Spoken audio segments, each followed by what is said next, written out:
La Bible en un an, le 3 mars, le livre du Lévitique, chapitre 27, verset 1, au livre des Nombres, le chapitre, verset 54, le livre des Psaumes, chapitre 46, verset 1 à 12, le livre des Proverbes, chapitre 10, versets 3 et 4, l'évangile de Matthieu, chapitre 18, versets 1 à 20. Le livre du Lévitique, chapitre 27. L'Éternel dit à Moïse: transmets ces instructions aux Israélites.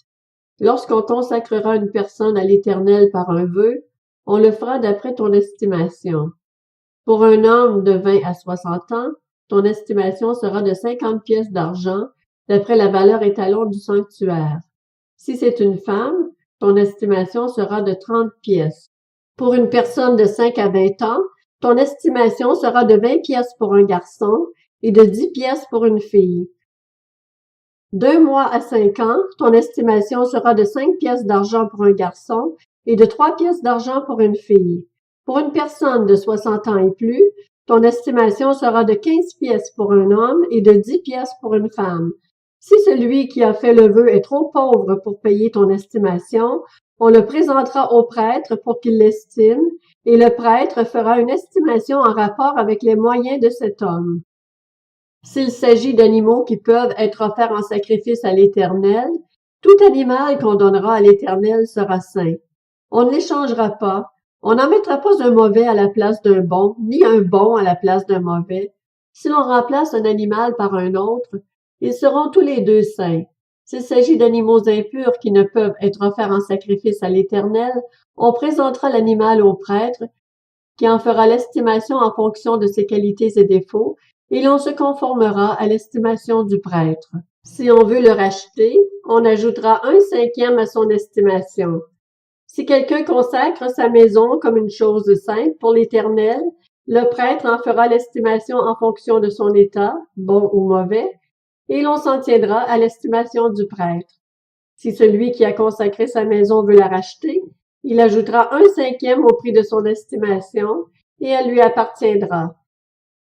Si quelqu'un consacre à l'Éternel un champ de sa propriété, ton estimation sera en rapport avec la quantité de semences, 50 pièces d'argent pour 220 litres d'orge.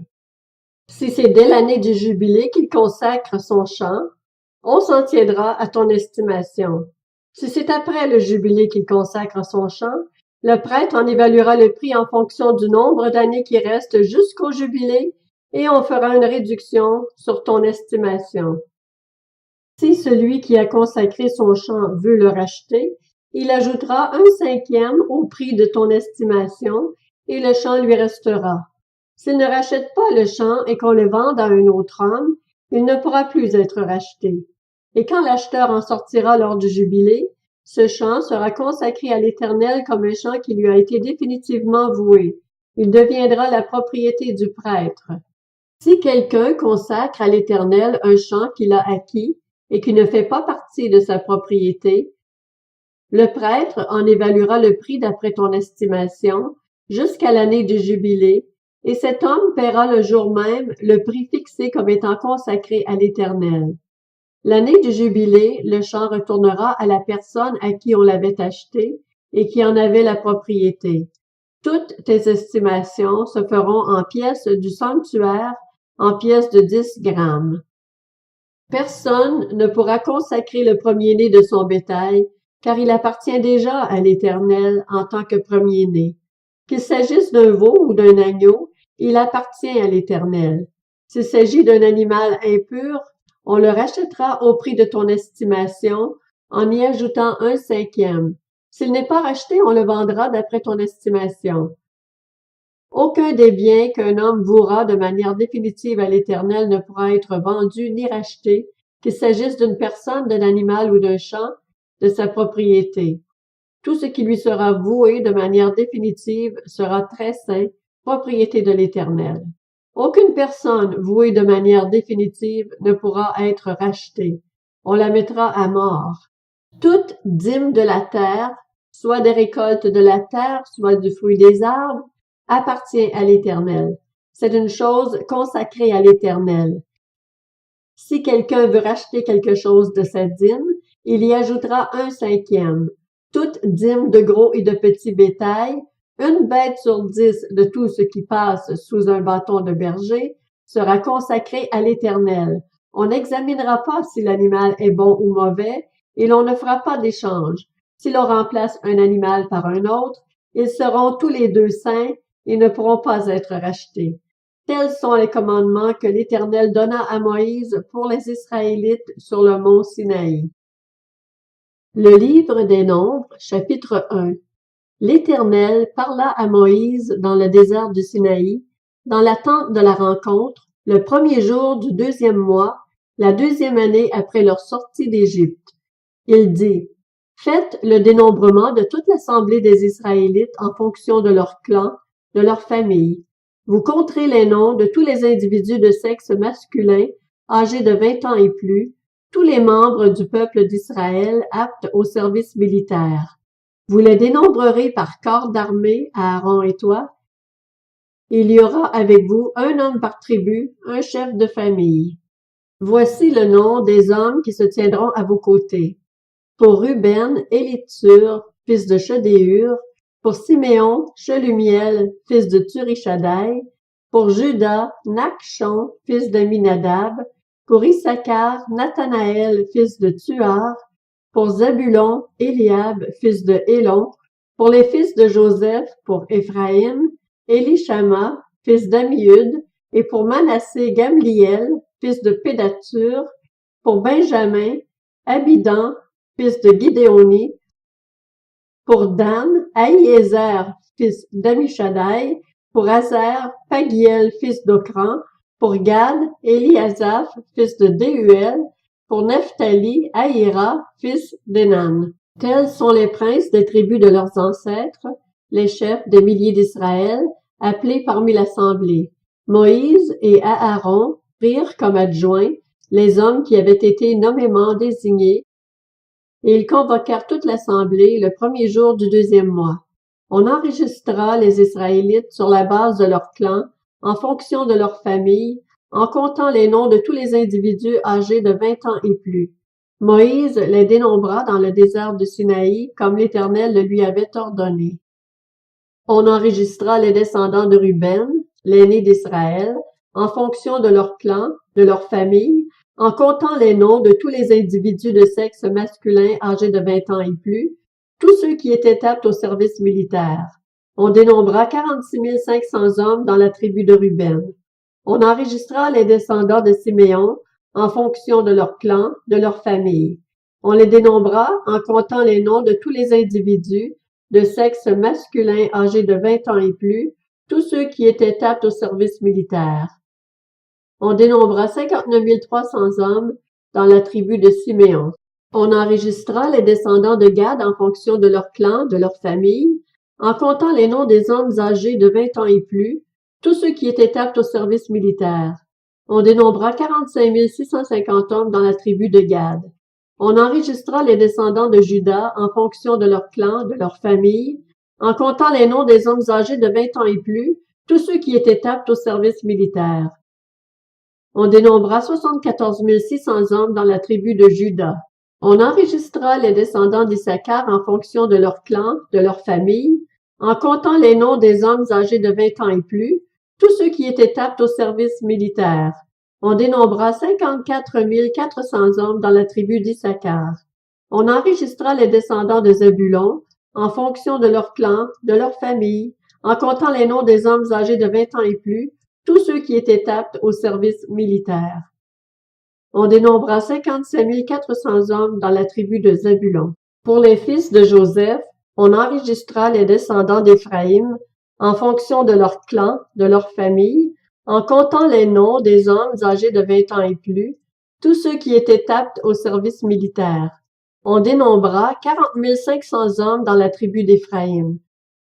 On enregistra les descendants de Manassé en fonction de leur clan, de leur famille, en comptant les noms des hommes âgés de 20 ans et plus, tous ceux qui étaient aptes au service militaire. On dénombra 32 200 hommes dans la tribu de Manassé. On enregistra les descendants de Benjamin en fonction de leur clan, de leur famille, en comptant les noms des hommes âgés de 20 ans et plus, tous ceux qui étaient aptes au service militaire. On dénombra 35 400 hommes dans la tribu de Benjamin. On enregistra les descendants de Dan en fonction de leur clan, de leur famille, en comptant les noms des hommes âgés de 20 ans et plus, tous ceux qui étaient aptes au service militaire. On dénombra 62 700 hommes dans la tribu de Dan. On enregistra les descendants d'Azer en fonction de leur clan, de leur famille, en comptant les noms des hommes âgés de 20 ans et plus, tous ceux qui étaient aptes au service militaire. On dénombra 41 500 hommes dans la tribu d'Azer. On enregistra les descendants de Nephtali en fonction de leur clan, de leur famille, en comptant les noms des hommes âgés de 20 ans et plus, tous ceux qui étaient aptes au service militaire. On dénombra 53 400 hommes dans la tribu de Nephtali. Tels sont ceux dont le dénombrement fut fait par Moïse et Aaron, ainsi que par les 12 princes d'Israël. Il y avait un homme pour chacune des familles. On dénombra en fonction de leur famille tous les Israélites âgés de 20 ans et plus, tous les hommes d'Israël qui étaient aptes au service militaire. On dénombra au total 603 550 hommes. Les Lévites, selon la tribu de leurs ancêtres, ne furent pas inclus dans ce dénombrement. L'Éternel avait transmis ses instructions à Moïse. Tu ne feras pas le dénombrement de la tribu de Lévi, et tu ne compteras pas ses membres au milieu des Israélites. Confie aux Lévites la responsabilité du tabernacle du témoignage, de tous ses ustensiles et de tout ce qui lui appartient. Ils porteront le tabernacle et tous ses ustensiles, ils en feront le service, et ils camperont autour du tabernacle. Quand le tabernacle partira, les Lévites le démonteront.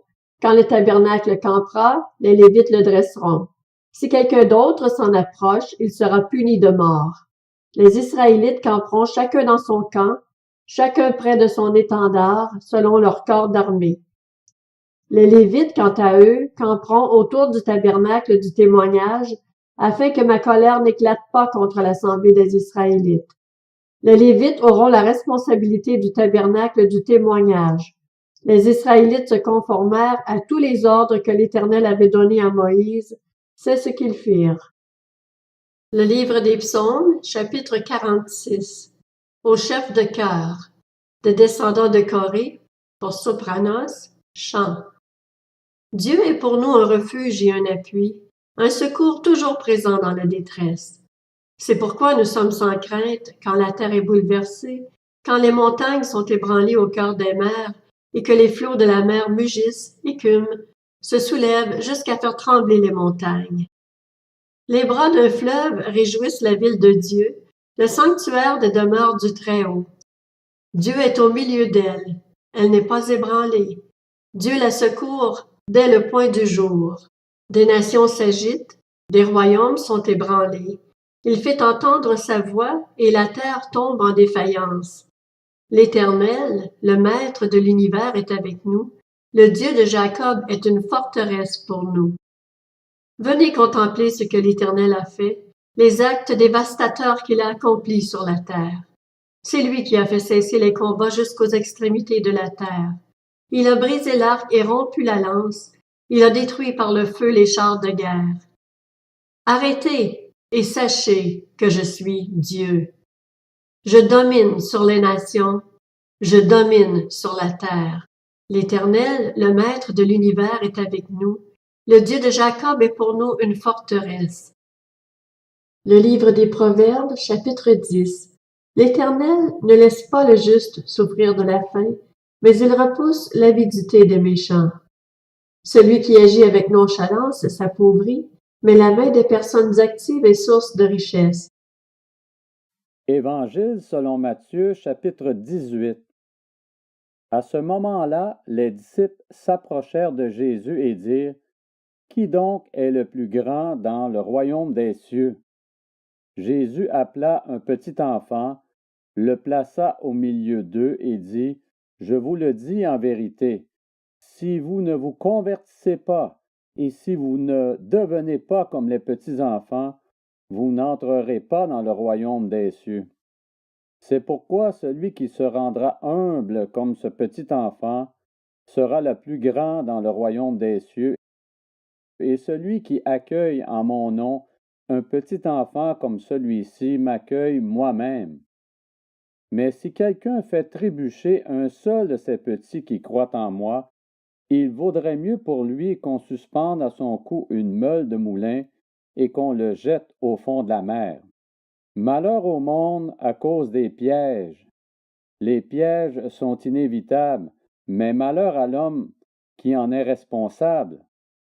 Si ta main ou ton pied te pousse à mal agir, coupe-les et jette-les loin de toi. Mieux vaut pour toi entrer dans la vie boiteux ou manchot que d'avoir 2 pieds ou 2 mains et d'être jeté dans le feu éternel. Et si ton œil te pousse à mal agir, arrache-le et jette-le loin de toi. Mieux vaut pour toi entrer dans la vie avec un seul œil que d'avoir 2 yeux et d'être jeté dans l'enfer de feu. Faites bien attention de ne pas mépriser un seul de ces petits, car je vous dis que leurs anges dans le ciel sont continuellement en présence de mon Père céleste. En effet, le Fils de l'homme est venu sauver ce qui était perdu. Qu'en pensez-vous? Si un homme a 100 brebis et que l'une d'elles se perde, ne laisse-t-il pas les 99 autres sur les montagnes pour aller chercher celle qui s'est perdue? Et s'il la trouve, je vous le dis en vérité, il en a plus de joie que des 99 qui ne se sont pas perdus. De même, ce n'est pas la volonté de votre Père céleste qu'il se perde un seul de ses petits. Si ton frère a péché contre toi, va et reprends-le seul à seul. S'il t'écoute, tu as gagné ton frère. Mais s'il ne t'écoute pas, prends avec toi 1 ou 2 personnes, afin que toute l'affaire se règle sur la déclaration de 2 ou de 3 témoins. S'il refuse de les écouter, dis-le à l'Église. Et s'il refuse aussi d'écouter l'Église, qu'il soit à tes yeux comme le membre d'un autre peuple et le collecteur d'impôts. Je vous le dis en vérité, tout ce que vous lierez sur la terre aura été lié au ciel, et tout ce que vous délierez sur la terre aura été délié au ciel.